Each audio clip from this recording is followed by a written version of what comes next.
Hello दोस्तों, एक बार फिर से आप सभी का स्वागत है एजुकेशन बाइट पर। कैसे हैं आप सभी? मुझे उम्मीद है कि आप सब एकदम बढ़िया होंगे।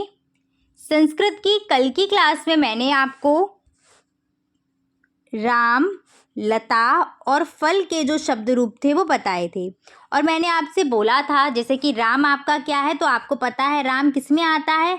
अकारांत पुल्लिंग शब्द है। तो जितने भी अकारांत पुल्लिंग शब्द होंगे उनके शब्द रूप किसके समान चलेंगे? राम के समान। जैसे कि आपका क्या हो गया? बालक। बालक कैसा है? अकारांत पुल्लिंग शब्द है, तो इसके शब्द रूप किसके समान चलने वाले हैं? राम के समान। तो आप राम के याद कर लीजिए, आप बालक के अपने आप लिख लेंगे। सेम इसी प्रकार से लता क्या है? तो लता आपका है आकारांत स्त्रीलिंग शब्द। जितने भी आकारांत स्त्रीलिंग शब्द होंगे उनके शब्द रूप किसके समान चलेंगे? लता के समान। जैसे कि आपका क्या हो गया? रमा हो गया, सीता हो गया। कैसे शब्द हैं ये? आकारांत स्त्रीलिंग शब्द हैं, तो इनके शब्द रूप किसके समान चलेंगे? लता के समान। आप लता के याद कर लीजिए, रमा और सीता के वहीं से बना करके लिख देने हैं। ठीक है। फल क्या है? तो फल आपका था अकारांत नपुंसक लिंग शब्द। तो जितने भी अकारांत नपुंसक लिंग शब्द होंगे उनके शब्द रूप किसके समान चलने वाले हैं? फल के समान चलने वाले हैं। जैसे कि आपका क्या हो गया? वन, ठीक है, पुस्तक, फल, फल तो है ही आपका। इसके बाद उद्यान, पुष्प, इनके शब्द रूप किसके समान चलेंगे? फल के समान चलेंगे। तो आपको सबसे पहले क्या करना है? सबसे पहले आपको ये छांटना है कि जो शब्द आपको दिया गया है वो कौन सा स्वरांत है। जैसे ही आप स्वरांत छांट लोगे वैसे ही फिर आपको छांटना है कि वो शब्द किस लिंग का है। ठीक है। जैसे मैंने आपको एक शब्द यहाँ पर दिया है पत्र, तो आप पत्र शब्द को छांटेंगे कि पत्र शब्द कौन सा स्वरांत है? अकारांत है। इसके बाद पत्र कौन से लिंग में आएगा? स्त्रीलिंग, पुल्लिंग, नपुंसक लिंग। जिस लिंग में आएगा, जैसे आपको पता चला कि ये अकारांत नपुंसक लिंग शब्द है तो आप तुरंत कहाँ पर जाएंगे? फल के शब्द रूपों पर, और वहाँ से पत्र का जो शब्द रूप है वो बना लेंगे। तो इस प्रकार से आपको कल आपको बता दिया था और वहाँ पर मैंने आपको राम के शब्द रूप, लता के शब्द रूप और फल के जो शब्द रूप थे वो करवा दिए थे। आज हम इसके आगे बढ़ते हैं और सबसे पहले हम देखेंगे किसके शब्द रूप? हरि के शब्द रूप। हरि शब्द क्या है आपका? तो हरि जो शब्द है वो है इकारांत पुल्लिंग शब्द।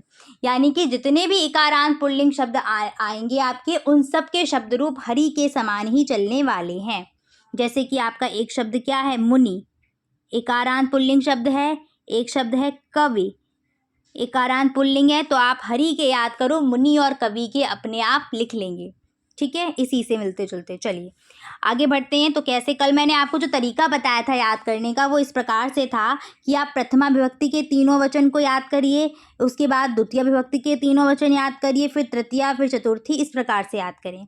या फिर एक और तरीका है आसान करने का इसको, कि आप सभी विभक्तियों के एक वचन याद कर लो, उसके बाद सभी विभक्तियों के द्विवचन याद कर लो और फिर सभी विभक्तियों के बहुवचन याद कर लो। ये वाला जो मेथड है वो इजी पड़ता है। क्यों पड़ता है? क्योंकि आपको सबसे ज़्यादा जो याद करने वाली चीज़ें हैं वो एक वचन में हैं। द्विवचन और बहुवचन में आधे से ज़्यादा आप ट्रिक में ख़त्म कर देंगे। ठीक है, कहाँ ट्रिक लगेगी, कैसे लगेगी, वो मैंने आपको कल भी बताया था और आज मैं नोट करवा दूंगी। तो चलिए सबसे पहले हम एक वचन को याद करते हैं। चलो शुरू करेंगे, रिदम से याद करेंगे और ये वाला मेथड करेंगे। ठीक है, सभी के एक वचन सबसे पहले याद करेंगे। तो देखिए कैसे पढ़ेंगे। हरि हरिम हरिणा हरये, हरि हरिम हरिणा हरये, हर ए। ठीक है, इसके बाद हरे हरे।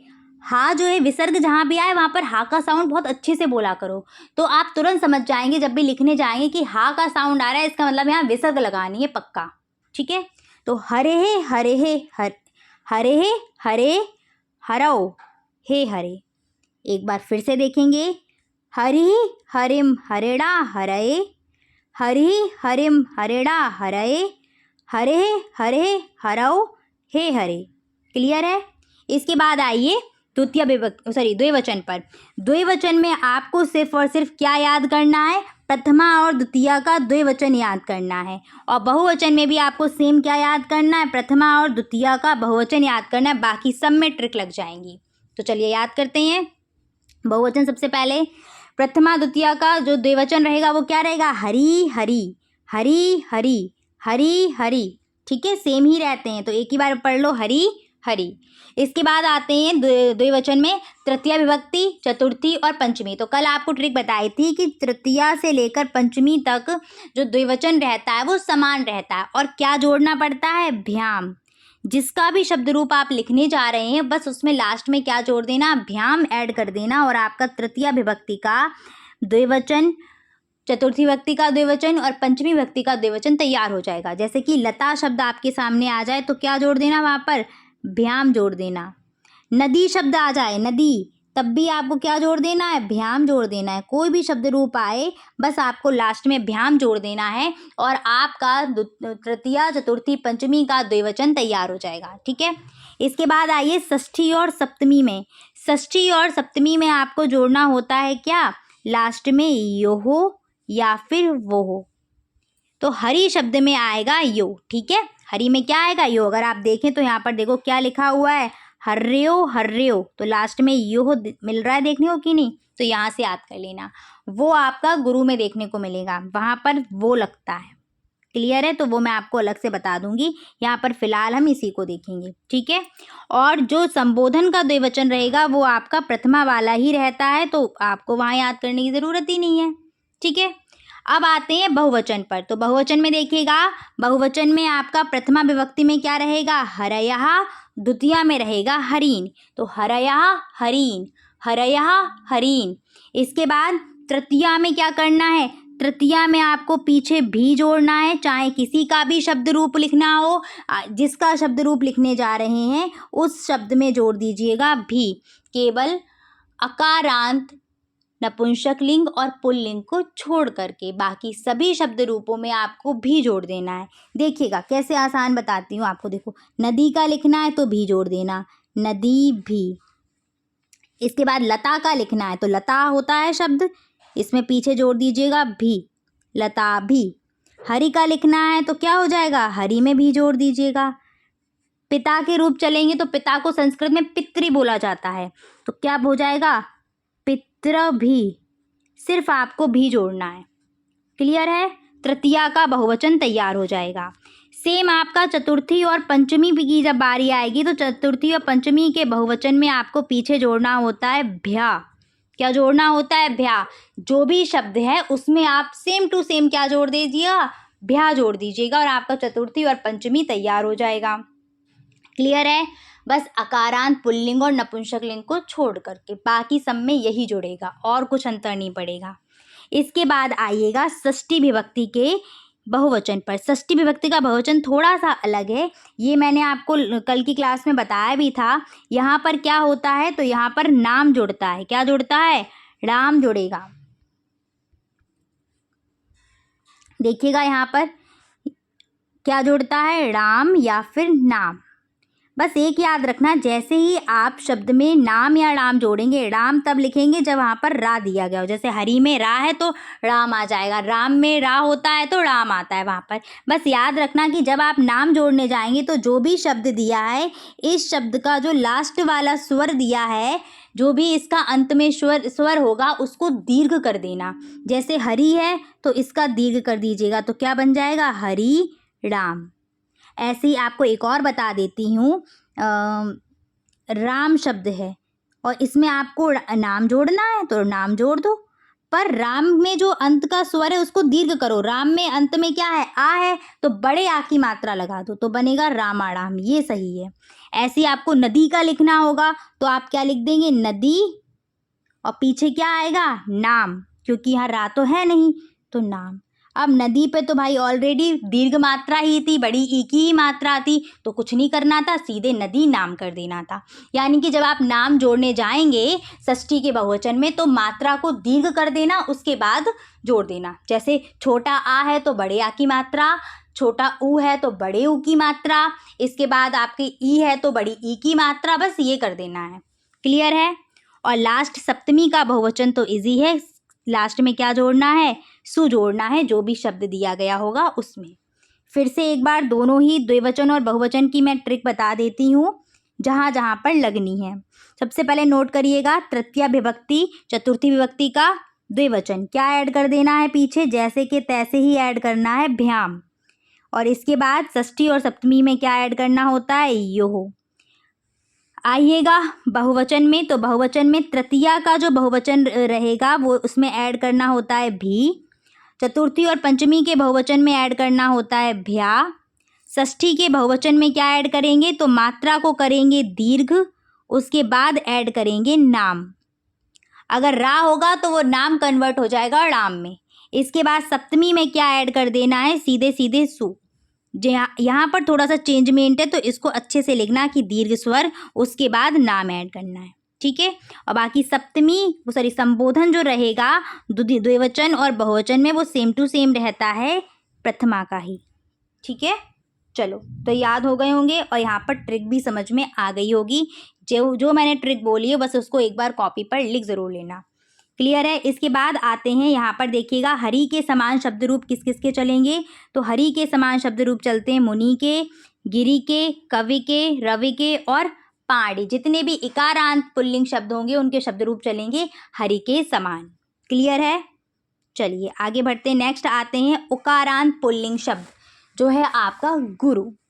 एक चीज़ याद रखिएगा, यहाँ पर मैं आपको बता दूँ, जब रा के ऊपर रा में जब छोटे ऊ की मात्रा लगती है तो वो कुछ लगती है इस प्रकार से, और जब रा में बड़े ऊ की मात्रा लगेगी तब आपकी लगेगी इस प्रकार से। थोड़ा सा घुंडी बना करके आपको मात्रा लगानी है।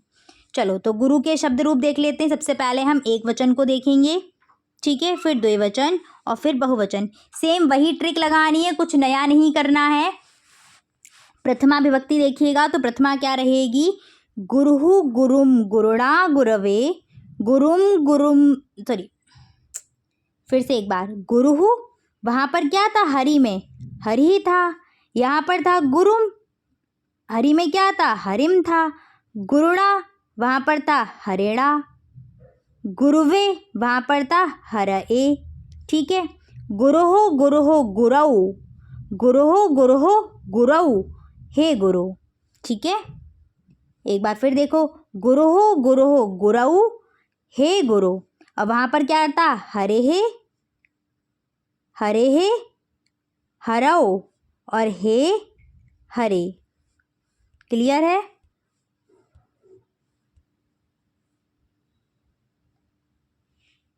इस प्रकार से था। एक बार फिर से रिवीजन करिए। गुरु के शब्द रूप, गुरुहु गुरुम गुरुणा गुरुवे, गुरुम गुरु गुरुहु गुरुम गुरुणा गुरुवे, गुरुहु गुरुम गुरुणा गुरुवे। हरि में था हरि हरिम हरेणा हरए, हरि हरिम हरेणा हरए। इसके बाद गुरोह गुरोह गुरोह, हाँ बोलिएगा, ठीक है। गुरोह गुरोह गुरऊ, गुरोह गुरोह गुरऊ और हे गुरु।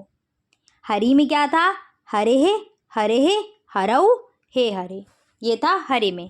इसके बाद द्विवचन में तो कुछ याद ही करने वाली चीज़ नहीं है, बस द्विवचन का आप प्रथमा और द्वितीय का याद करो। तो देखिए क्या रहेगा, गुरु गुरु दीर्घ है यहाँ पर, ठीक है। और हरि में क्या होता था, हरि होता था, गुरु में गुरु। उसके बाद द्वितीय में भी क्या हुआ, गुरु।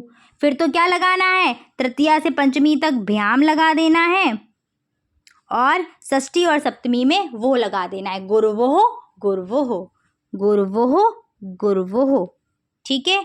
और संबोधन में हे गुरु, जो आपका प्रथमा में था वही सेम टू सेम आ जाएगा।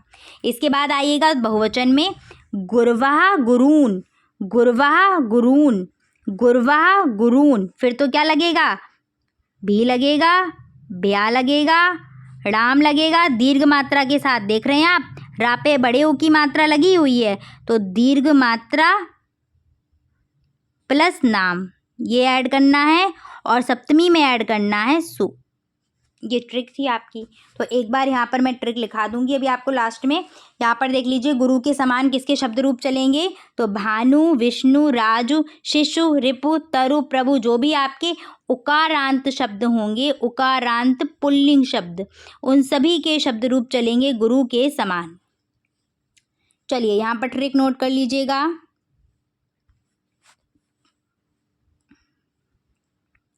तृतीया, चतुर्थी और पंचमी तीनों का द्विवचन में क्या करना है आपको, जो भी जिसका भी शब्द रूप लिखने जा रहे हैं बस उसमें ऐड कर दीजिएगा, क्या लास्ट में, भ्याम ऐड कर दीजिए।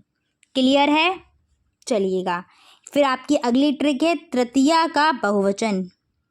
जब आप तृतीया विभक्ति का क्या लिखेंगे, बहुवचन लिखेंगे, तो आपको क्या करना है, जिसका भी आप बहुवचन लिखने जा रहे हैं उस शब्द में क्या ऐड कर देंगे, भी ऐड कर देंगे, केवल और केवल अकारांत पुल्लिंग और नपुंसक लिंग को छोड़ करके। इसके बाद आइए चतुर्थी और पंचमी के बहुवचन पर। चतुर्थी और पंचमी का बहुवचन जब आप लिखेंगे तब वहाँ पर क्या ऐड कर देना है, भ्या ऐड कर देना है। ठीक है, पितृ का लिखेंगे तो पितृभ्या हो जाएगा। नेक्स्ट आइएगा षष्ठी विभक्ति का बहुवचन और सप्तमी का बहुवचन।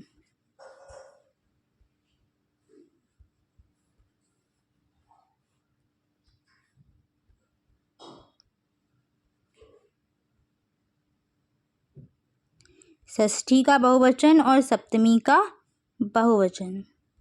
षष्ठी के बहुवचन में क्या करेंगे आप, सबसे पहले मात्रा को करना है, दीर्घ मात्रा करनी है और उसके बाद क्या कर देना है, नाम ऐड करना है, नाम।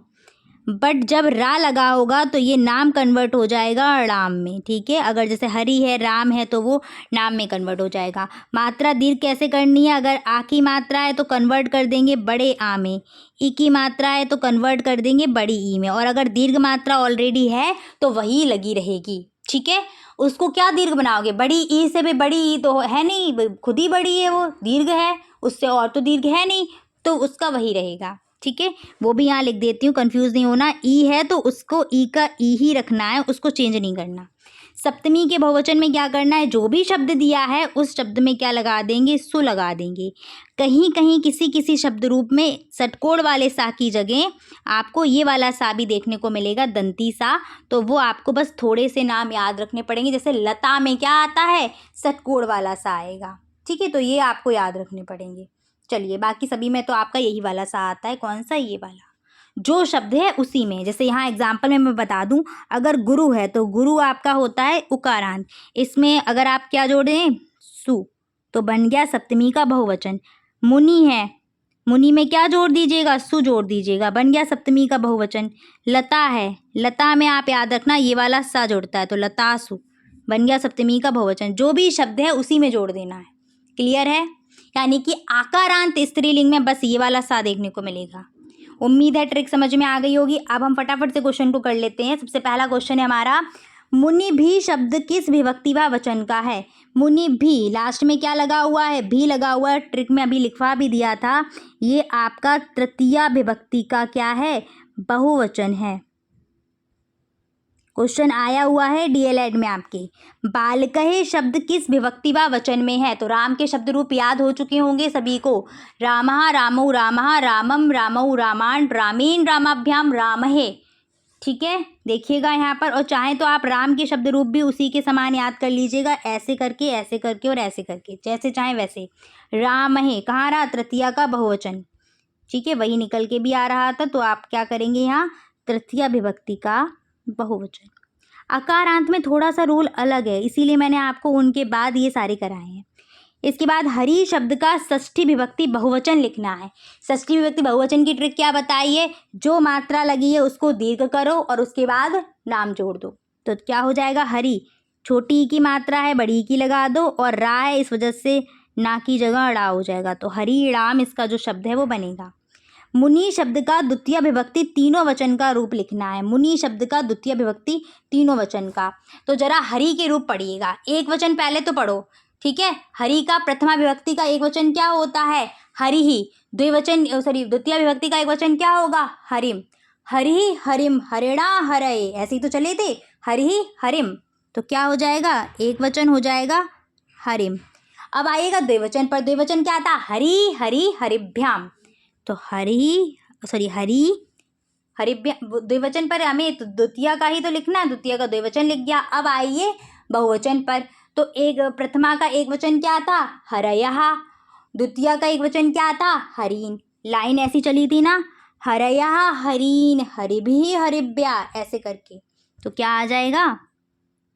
हरयः। ठीक है, हरिम हरि हरया।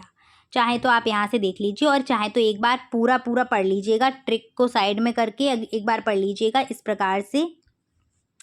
हरि हरि हरिभ्याम हरिभ्याम हरिभ्याम हरयो हरयो।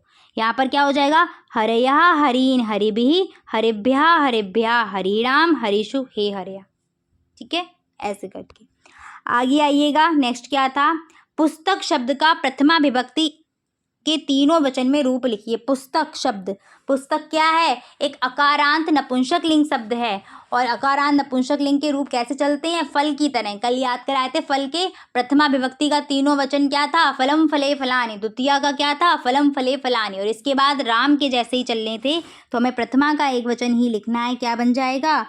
फलम फले फलानि। फटाफट से बताओ, कविशु शब्द में कौन सी विभक्ति और वचन है? कविशु। शु ट्रिक बता दी है, अब तो गलती होनी ही नहीं है। सप्तमी का बहुवचन। गुरवे शब्द में कौन सी विभक्ति व वचन है? गुरवे, हरि के याद है, वैसे ही गुरु के कराए थे, तो क्या हो जाएगा? गुरुहु गुरुम गुरुणा गुरवे। गुरुहु गुरुम गुरुणा गुरवे। गुरवे तो किस में आ रहा है ये आपका? फिंगर पे काउंट कर लो, नहीं तो गुरुहु गुरुम गुरुणा गुरवे चतुर्थी में आ रहा है, तो ये आपका रहेगा चतुर्थी का एक वचन। इसके बाद लास्ट है आपका नेक्स्ट, और ये 3 बचे हुए हैं। लतयो शब्द में कौन सी विभक्ति व वचन है? योह मिल गया लास्ट में देखने को, समझ जाइएगा क्या है। तो ये आपका है षष्ठी विभक्ति का और सप्तमी विभक्ति, दोनों ही लिख सकते हैं। षष्ठी और सप्तमी, जब ऐसे क्वेश्चन आए तो दोनों लिखा जाएगा। षष्ठी और सप्तमी का द्विवचन। राम शब्द का चतुर्थी एक वचन बताइए। राम शब्द का चतुर्थी एक वचन, तो बताओ क्या होगा? रामः रामौ रामः, ये तो प्रथमा के हो गए। रामम रामौ रामान्, तो ये हो गया आपका द्वितीय का। रामेण रामाभ्याम रामः, ये हो गया तृतीया का। और चतुर्थी में क्या आता है? रामाय रामाभ्याम रामेभ्या, तो ये हो जाएगा रामाय। हरिणा शब्द में कौन सी विभक्ति व वचन है? तो हरिणा, हरि हरिम हरिणा, हरि हरिम हरिणा, तो क्या हो जाएगा ये आपका? तृतीया का एक वचन। क्लियर है सभी को? 2 से 3 बार पढ़िएगा, 4 बार पढ़िएगा, जब तक याद ना हो जाए तब तक पढ़िएगा। खासकर जिनको संस्कृत लेनी ही लेनी है, और जिनको भाई नहीं आगे लेनी, संस्कृत से कोई मेल जोल नहीं रखना है, तो वो इतना तो कर ही लें कि एग्जाम में जब आए तो वहाँ पर लिख पाएँ। ठीक है, ट्रिक मैंने बता दी है, तो उम्मीद कर रही हूँ आपको आसानी रहेगी। मिलेंगे फिर कल की क्लास में। Thanks for watching and please like share and subscribe my channel. Bye, take care.